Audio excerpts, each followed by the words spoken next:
Hello everyone, welcome to our channel Tech Thrust. देखिए, हम इसमें देखेंगे एडिटोरियल करेंट अफेयर का देखेंगे, जिसमें मेरा होगा टॉपिक @365, मतलब कि न्यूज 365 मेरा टॉपिक होगा आज का, जिसमें मेरा उस टॉपिक में होगा हम देखेंगे हम स्टेशन शिव शक्ति। तो देखिए, स्टेशन शिव शक्ति क्या है उसके बारे में हम देखने वाले हैं। हाल ही में अंतर्राष्ट्रीय खगोल संघ ने चंद्रमा पर चंद्रयान 3 के विक्रम लैंडर के लैंडिंग स्थल के लिए स्टेशन शिव शक्ति नाम को आधिकारिक रूप से मंजूरी दे दिया गया है। कौन सा? तो बताइए, देखिए किसका बोला गया है कि विक्रम लैंडर के लैंडिंग स्थल को, विक्रम लैंडर जहां पे लैंडिंग किया था उस स्थल को स्टेशन शिव शक्ति नाम को आधिकारिक मंजूरी दे दिया गया है। किसके द्वारा मंजूरी दिया गया है? तो इंटरनेशनल खगोलीय संघ के द्वारा मंजूरी दिया गया है।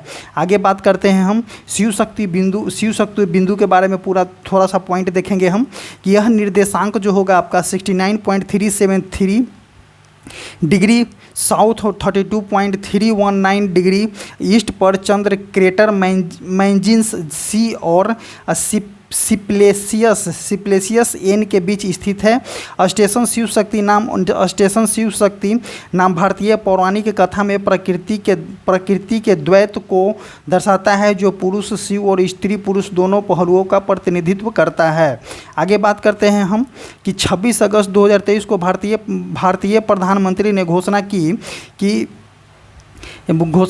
जिस स्थान पर चंद्रमा 3 का मून लैंडर उतरा था उसे शिव शक्ति के नाम से जाना जाएगा। तो देखिए, जिस स्थान पर चंद्रमा का मून लैंडर उतरा था उसको क्या नाम रखा जाएगा? तो शिव शक्ति नाम रखा जाएगा। क्या रखा जाएगा?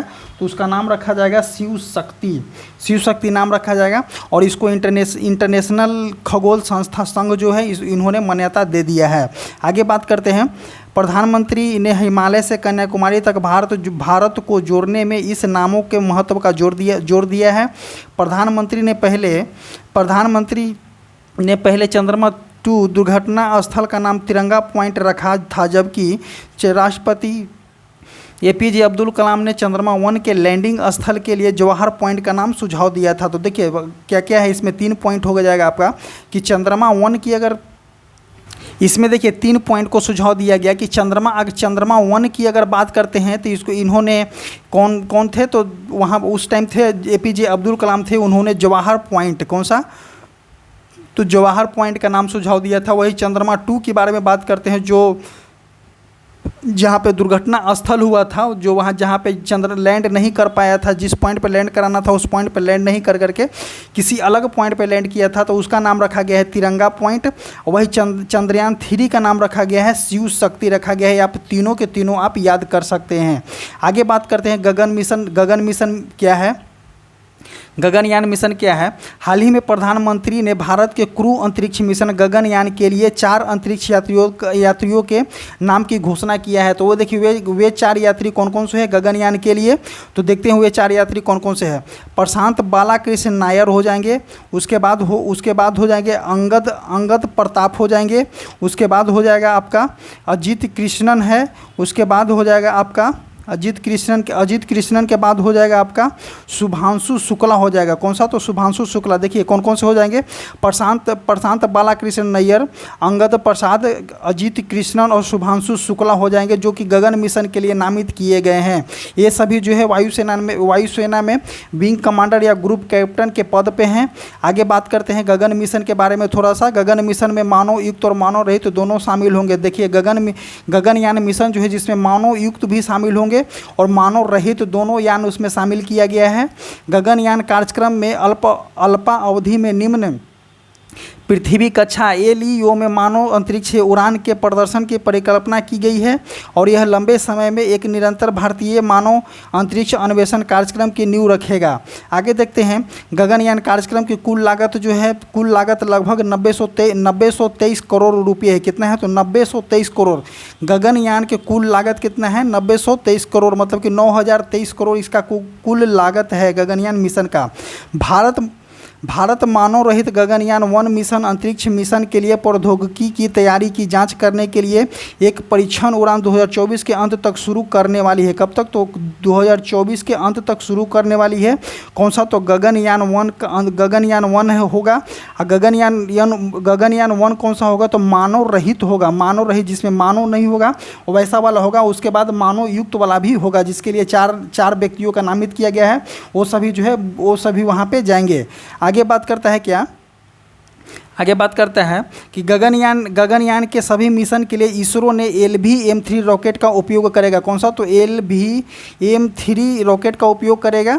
इस मिशन का उद्देश्य पर्यावरण नियंत्रण कौन कौन से है? इस मिशन का उद्देश्य क्या हो जाएगा? पर्यावरण नियंत्रण, जीवन समर्थ प्रणाली के बिना क्रू मॉडल्स की विशेषता वाली प्रौद्योगिकी तत्पर का अवलोकन करना है। आगे बात करते हैं, नेक्स्ट टॉपिक होगा हमारा कौन सा? नीतीश डिवाइस। आप इसको नाम से बता सकते हैं कि नीतीश डिवाइस कहाँ पे रखा गया होगा। हो सकता है कि कहाँ पे रखा गया होगा नीतीश डिवाइस का नाम। तो ये देखिए कि बिहार में रखा गया है, जो कि आप समझ रहे हो कि बिहार के मुख्यमंत्री हैं उनके नाम पे रखा गया है। ऐसा नहीं है, लेकिन डिवाइस वही है। बात क्या करते हैं इस डिवाइस के बारे में पूरा जिक्र करते हैं। हाल ही में बिहार राज्य आपदा प्रबंधन प्राधिकरण ने नीतीश डिवाइस लॉन्च किया है। तो देखिए नीतीश डिवाइस लॉन्च किया गया है, लेकिन नीतीश का नाम अलग है। नीतीश डिवाइस बोले तो वो मुख्यमंत्री के नाम पे नहीं रखा गया है, लेकिन नीतीश डिवाइस है, लेकिन नाम उसी तरह से मिलता जुलता किया गया है। आगे बात करते हैं, इसका मेन मुख्य विशेषता क्या हो जाएगा नीतीश का? देखिए नीतीश का फुल फॉर्म आप देख सकते हैं, novel initiative technology intervention for safety and human life. इसका फुल नेम हो जाएगा। आप इसका फुल नेम है ये वाले, इसको आप याद कर लीजिएगा, क्योंकि एग्जाम में हर किसी एग्जाम में देखने को आपको मिल सकता है। जो कि बिहार की एग्जाम हो जाएगा, जैसे कि BPSC हो जाएगा, बिहार SSC हो जाएगा, उसमें आपको इसका नाम देखने को मिल सकता है। आगे देखते हैं, नीतीश डिवाइस को भारतीय प्रौद्योगिकी संस्था पटना के सहयोग से बनाया गया है। तो कहाँ के बनाया गया है? तो पटना IIT के सहायता से बनाया गया है। यह एक अलर्टिंग डिवाइस है। इसके माध्यम से 30 मिनट पहले ही आपदा की सूचना मिलने लगेगी, जिसमें व्यक्ति सतर्क हो जाएगा। इस नीतीश डिवाइस के अंतर्गत क्या है, आपको 30 मिनट के अंदर में ही आपदा सूचना आपको मिलने लगेगा, जिससे आप सतर्क हो जाएगी। आपदा सूचना में देखते हैं कौन कौन से पॉइंट को नोट किया गया है। तो वज्र प्रताप देख सकते हैं, बाढ़ देख सकते हैं, अत्यधिक गर्मी देख सकते हैं, उसके शीतलहर आपदा जैसे सभी चेतावनी देख सकते हैं। आगे देखते हैं हम, बिहार राज्य आपदा प्रबंधन प्राधिकरण ने पेडेंट की शकल के इन डिवाइस, किसकी शकल? तो पेडेंट की शकल। ये भी आप याद कर लीजिएगा कि बिहार राज्य आपदा प्रबंधन प्राधिकरण ने पेडेंट की शकल के इस डिवाइस को नाम नीतीश रखा है। कौन सा? तो नीतीश रखा है। अब देखिए, अब आपको क्लियर हो गया होगा कि ये नीतीश नाम रखा गया है, तो नीतीश कुमार, मुख्यमंत्री नीतीश कुमार के नाम पे नहीं रखा गया है। इसका कोई स्टैंडर्ड है, इसका कोई फुल नेम है। आप इसका हिंदी संस्करण भी देख सकते हैं। नीतीश का नित्य तीव्र शक्तिशाली जीवन सुरक्षा कवच। यह शरीर की ऊर्जा से चार्ज होगा। यह किसकी ऊर्जा से? तो यह शरीर की ऊर्जा से चार्ज होगी। आगे बात करते हैं, वार्षिक असमानता रिपोर्ट 2024। तो देखिए वार्षिक असमानता रिपोर्ट 2024 क्या है? हाल ही में दावोस में वर्ल्ड इकोनॉमिक्स फोरम की 54वीं वार्षिक बैठक में ऑक्सफैम की इकोनॉमिक सर्वे रिपोर्ट प्रस्तुत किया गया है। किसका? तो हाल ही में दावोस में वर्ल्ड इकोनॉमिक्स फोरम के 54वीं वार्षिक बैठक में ऑक्सफैम की इकोनॉमिक सर्वे रिपोर्ट प्रस्तुत किया गया है। मुख्य बिंदु इसका कौन कौन से हो जाएगा? पूरे विश्व में आर्थिक समानता से तेज़ी से बढ़ रही है। दुनिया के 5 सबसे अमीर व्यक्तियों की संयुक्त संपत्ति 13 वर्षों में दोगुनी। देखिए ये सबसे बड़ा असमानता रिपोर्ट क्या बताना चाह रही है कि दुनिया के 5 सबसे अमीर व्यक्तियों की संयुक्त संपत्ति जो है 13 वर्षों में दोगुनी बढ़ी है। और जो 4 साल में कई बड़े देश के GDP से ज़्यादा हो गया है। किनका? दुनिया के मात्र 5 व्यक्ति की संपत्ति के बारे में बात किया गया है। आगे बात करते हैं, वैश्विक आबादी का सिर्फ 21% प्रतिनिधित्व करने के बावजूद ग्लोबल नॉर्थ के अमीर देशों के पास 69% वैश्विक संपत्ति है। विश्व के 74% अरबपतियों की संपत्ति ग्लोबल नॉर्थ में है। मतलब ग्लोबल नॉर्थ, देखिए ये अगर मैप हो जाएगा तो ग्लोबल नॉर्थ में हो जाएगा। 74% अरबियों की संपत्ति कहाँ में है? तो ग्लोबल नॉर्थ में है। नेक्स्ट देखते हैं, अगले 229 साल तक दुनिया की गरीबी नहीं मिटाई जा सकती है। तो देखिए इसमें डायरेक्ट आपको बात बता दिया गया है कि अगले 229 सालों में दुनिया की गरीबी नहीं मिटाई जा सकती है। और वर्ल्ड इकोनॉमिक्स हाल ही में दावोस में वर्ल्ड इकोनॉमिक्स फोरम की कितनी बैठक हुई है, तो 54वीं बैठक हुई है, आप इसको याद कर लीजिएगा। आगे बात करते हैं भारत के बहुआयामी गरीबी चर्चा पर थोड़ा सा पत्र देखते हैं क्या क्या है। 15 जनवरी 2024 को नीति आयोग द्वारा 2005 से 2006 से भारत में बहुआयामी गरीबी शीर्षक के एक चर्चा पत्र किया गया है। कब से, तो 2005 से 6 के चर्चा पत्र किया जा रहा है। आगे देखते हैं, इस चर्चा पत्र में राष्ट्रीय परिवार संस्था सर्वेक्षण 4 2015-16 और राष्ट्रीय परिवार स्वच्छ सर्वेक्षण 5 2029-21 के आंकड़ों का प्रयोग किया गया है। आगे बात करते हैं, मुख्य बिंदु इसका कौन कौन से हो जाएगा। मुख्य बिंदु देखेंगे हम इसका, भारत में बहुआयामी गरीबी में उल्लेखनीय कमी आई है। यह 2013-14 में 29.17 से घट करके 2022-23 में कितना हो गया है, तो 11.28 हो गया। देखिए इस डाटा को आप याद रखिएगा, क्या बहुआयामी गरीबी उल्लेखनीय में कितने डाटा में कमी आई है, तो 2013-14 में 29.17% से घट करके 2022-23 में 11.28% हो गई है। आगे बात करते हैं, विगत 9 वर्षों में लगभग 24.82 करोड़ लोग गरीबी से बाहर निकले हैं। कितना, विगत 9 वर्षों में 24.82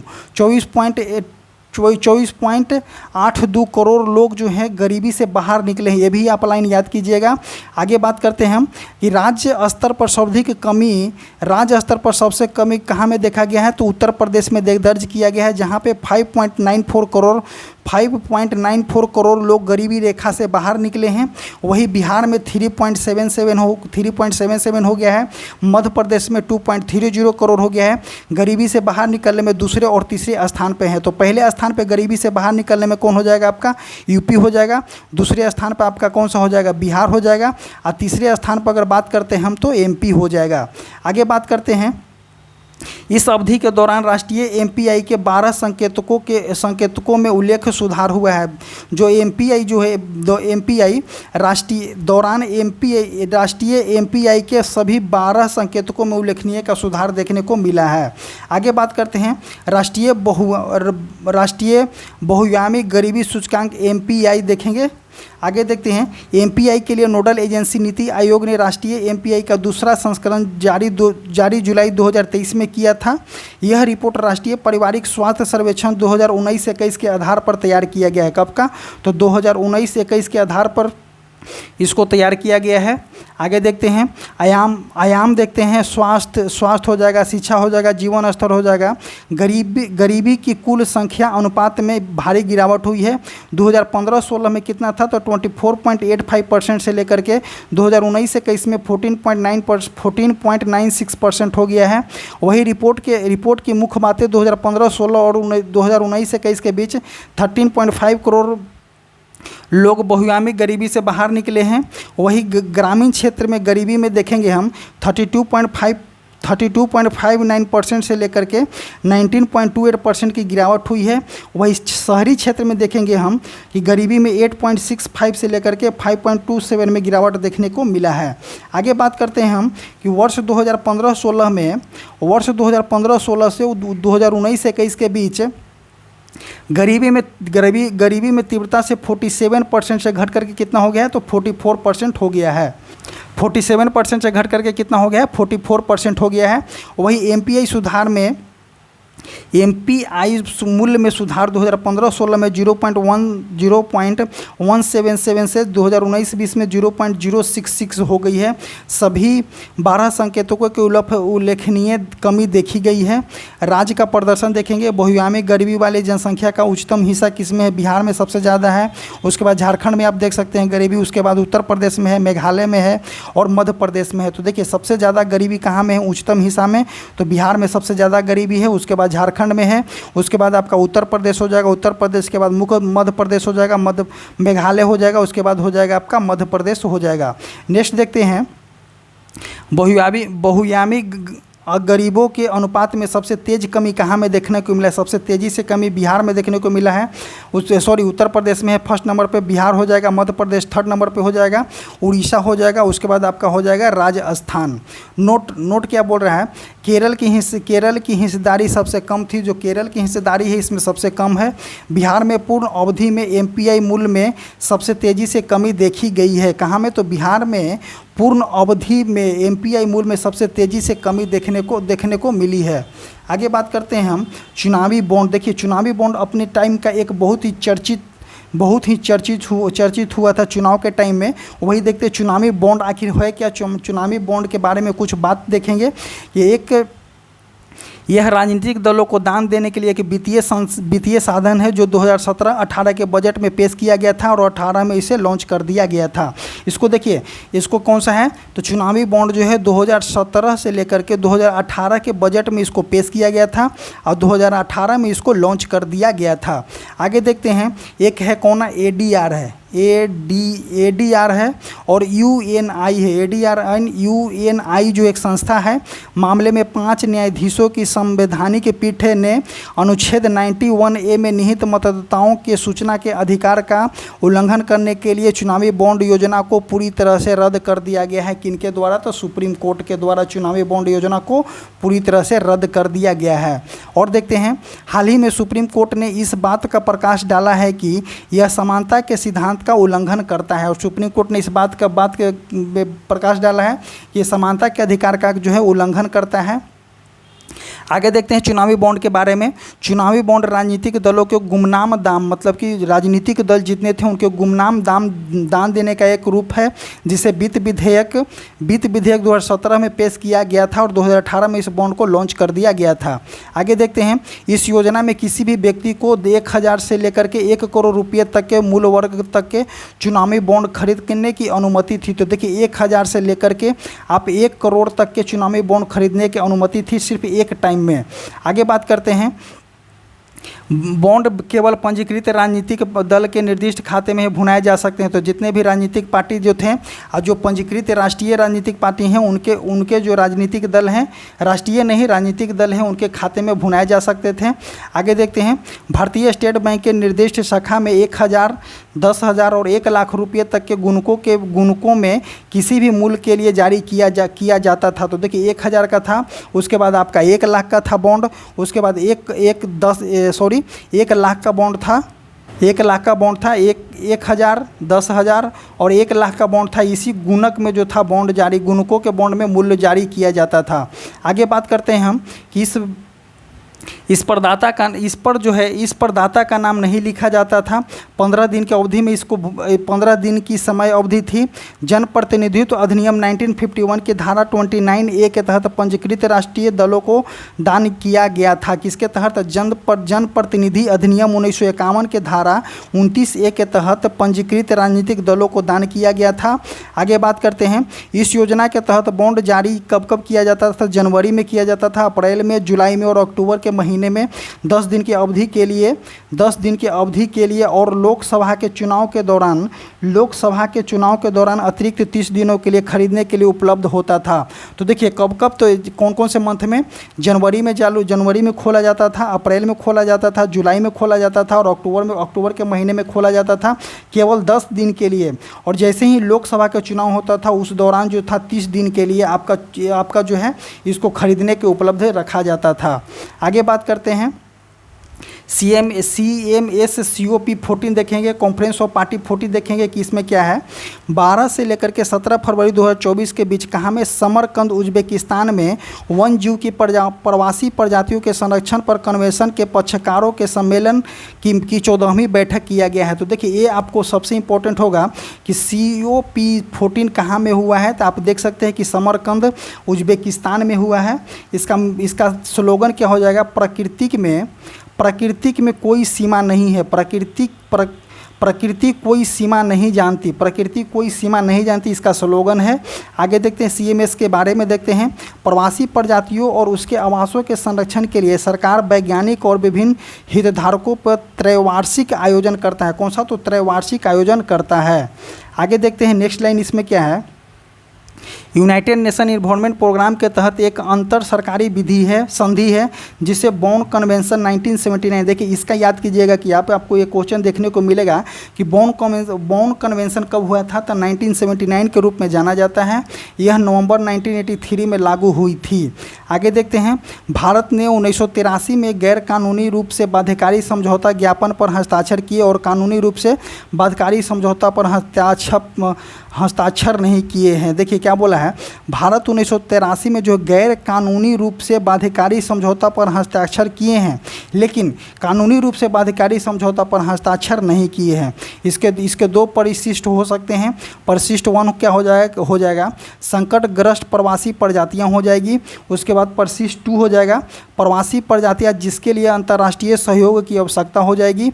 वही आगे बात करता है, भारत में 22 फरवरी 2020 को, देखिए भारत में जो है 22 फरवरी 2020 को गांधीनगर में COP13 की मेज़बानी हुई थी। देखिए भारत ने 22 फरवरी 2020 को गांधीनगर में COP13 की मेज़बानी किया था। और भाई COP14 की बात करते हैं तो COP14 कहाँ में किया गया, तो COP14 जो है समरकंद में किया गया है। कहाँ में किया गया है, तो समरकंद में किया गया है COP14 कहाँ में किया गया, कि समरकंद के उज्बेकिस्तान में COP14 किया गया। और COP13 कब किया गया था, 2020 में किया गया था। किनके द्वारा, तो भारत के द्वारा किया गया था। देखिए यहाँ पे दिया गया है कि यहाँ पे दिया गया है कि भारत ने 22 फरवरी 2020 को गांधीनगर में COP13 की मेज़बानी की। आगे बात करते हैं COP14 के परिणाम देखेंगे थोड़ा सा कि इसका परिणाम क्या है। इसके परिणाम के बारे में थोड़ा सा हम जिक्र करने वाले हैं। इसके परिणाम क्या हो जाएगा, COP14 के परिणाम पारिस्थितिकी संपर्क पर वैश्विक भागीदारी की शुरुआत की गई है। नेक्स्ट देखेंगे CMS परिशिष्ट में संशोधन किया गया है जिसमें 14 अतिरिक्त प्रजातियां हैं। 6 नई प्रजातियां के लिए नई समन्वित कार्रवाई बढ़ाई गई है। मध्य एशिया फ्लाईवे के लिए एक पहल पर समझौता हुआ है जिसकी समन्वय इकाई भारत में स्थापित की गई जाएगी। CMS COP15 2026 की मेज़बानी कहाँ में किया जाएगा, तो ब्राज़ील में किया जाएगा। कहाँ में किया जाएगा, तो CMS COP15 2026 में मेज़बानी कहाँ में किया जाएगा, तो आपको ब्राज़ील में किया जाएगा। नेक्स्ट देखते हैं हम इनसेट 3DS सैटेलाइट के बारे में देखते हैं कि क्या है इनसेट 3DS सैटेलाइट क्या है, उसका जिक्र करते हैं हम। 17 फरवरी को इसरो और भारतीय मौसम विज्ञान विभाग के बीच एक संयुक्त प्रवासी, कौन सा, तो भारतीय मौसम विज्ञान विभाग के बीच एक संयुक्त प्रवासी GSLV F15, कौन सा, तो GSLV F15 का प्रयोग करके लॉन्च किया गया है। यह GSLV 16वां मिशन है। GSLV का 16वां मिशन है। वही GSLV 14 जो है इसके लिए लॉन्च किया गया है। कब से, 17 फरवरी को इसरो के भारतीय मौसम वैज्ञानिक विभाग ने एक संयुक्त प्रयास GSLV 15 का उपयोग करते हुए लॉन्च किया गया है। यह GSLV का 16वां मिशन है। आगे देखते हैं, पृथ्वी विज्ञान मंत्रालय द्वारा पूरी तरह से वित्त पोषित तीसरी पीढ़ी के मौसम संबंधी उपग्रह वाले मौसम पूर्वानुमान और आपदा चेतावनी के लिए भूमि और महासागरों सतहों के मौसम संबंधी अवलोकन और निगरानी को बढ़ाने के लिए डिजाइन किया गया है। इसका मुख्य उद्देश्य देख लेते हैं कि इसका मुख्य उद्देश्य कौन कौन से हैं। देखिए मिशन के प्रमुख उद्देश्य देखेंगे, पृथ्वी की सतह की निगरानी करना, मौसम संबंधी महत्व के विभिन्न वर्णक्रमीय चैनलों और महासागरीय अवलोकन और उसके पर्यावरण का संचालन करना, वायुमंडल के विभिन्न मौसम संबंधी मापदंडों के ऊर्ध्वाधर रूपरेखा प्रदान करना, डेटा संग्रह प्लेटफॉर्म से डेटा संग्रह और डेटा प्रसारण क्षमता प्रदान करना, वही उपग्रह सहायता प्राप्त खोज और बचाव सेवा प्रदान करना। किसके लिए किया गया, तो पृथ्वी अवलोकन उपग्रह इसको बोल सकते हैं। कौन सा है, इनसेट 3D सैटेलाइट है। ये वाले इनसेट 3D सैटेलाइट किसके द्वारा लॉन्च किया गया, तो GSLV F15 के द्वारा इसको लॉन्च किया गया है। आप इसको लॉन्च याद कर लीजिएगा। और GSLV का कोई कीमा मिशन है तो 16वां मिशन है GSLV का। इसी तरह से आज का टॉपिक जो है समाप्त होता है। आपको टॉपिक कैसा लगा आप कमेंट करके बता सकते हैं। देखिए ये एडिटोरियल करंट अफेयर का है। एडिटोरियल करंट अफेयर आपको हर किसी एग्जाम में बेनिफिट आपको देखने को मिलेगा। तो आप एक बार इस बुक को ज़रूर पढ़ें, क्योंकि जितने भी एग्ज़ाम नवंबर के आसपास में एग्ज़ाम आने वाले हैं, नवंबर दिसंबर में एग्ज़ाम का सेशन चलने वाला है, तो आपको यहाँ से क्वेश्चन देखने को बहुत मिल सकता है। सो आप जुड़ना ना भूलें। और हमारा जो एक टेलीग्राम चैनल है, व्हाट्सएप चैनल है, जो कमेंट बॉक्स और डिस्क्रिप्शन बॉक्स में उसका लिंक पिन किया गया है, आप जाइए और वहाँ से जुड़िए। आप जाइए और वहाँ से डेफिनेटली जुड़िए, क्योंकि आपको बेनिफिट होने वाला है। Thank you.